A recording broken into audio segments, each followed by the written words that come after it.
कहानी 15 भाग 6। संदूक इज़राइल लौट आया। यहोवा के संदूक को फिलिस्तिया देश में अब 7 महीने हो चुके थे। तब फिलिस्ती लोगों ने याजकों और शास्त्रियों की एक सभा बुलाई और लोगों ने उनसे कहा, कृपया हमें सलाह दीजिए कि यहोवा के संदूक के लिए क्या करना सबसे सही होगा, ताकि हम इसे सही तरीके से सही जगह पर भेज सके।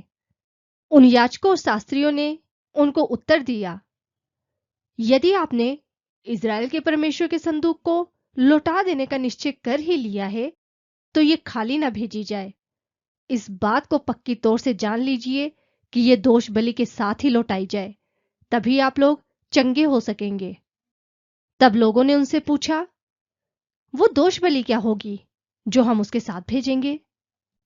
शास्त्रियों और याजकों ने उत्तर दिया, देखो, अब 5 फिलिस्तीनी शासक हैं, इसलिए कुंदन से बनी गिलटियों की 5 मूर्तें और कुंदन ही के बने 5 चूहे, क्योंकि आप पर और आपके अगुओं पर उसी महामारी का प्रहार हुआ है। इसीलिए अब जाओ और एक नया वाहन तैयार करो और ऐसी दूध देने वाली गाय ले आओ जिन पर जुआ न रखा गया हो, और इन्हें इस वाहन में जोत देना, मगर इनके बछड़ों को उनके पास से हटाकर गौशाला में ले जाना। और तब यहोवा के संदूक को उस वाहन में रख देना, और साथ में वो कुंदन से बनाई हुई मूर्तियां जो आप उन्हें दोष बलि के रूप में लौटा रहे हैं, एक डिब्बे में रख के संदूक के पास रख देना।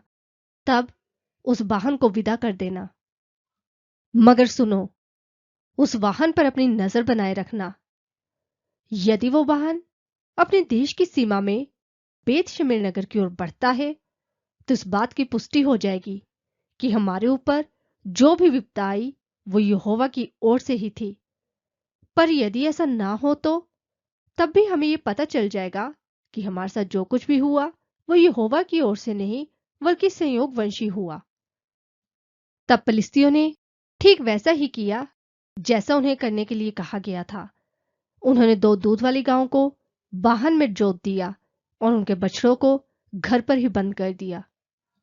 और वह गाय बेत शमेल रास्ते से होते हुए सीधे आगे की ओर बढ़ती गई।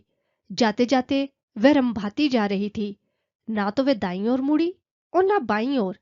फिलिस्ती अगुए उनके पीछे पीछे चल रहे थे। वह बेत शमेल सीमा तक उनके साथ ही रहे। और वहां बेत शमेल घाटी में लोग गेहूं की कटनी में व्यस्त थे, और जैसे ही आंखें उठाकर उन्होंने संदूक को आते हुए देखा, वह खुशी से आनंदित हो उठे।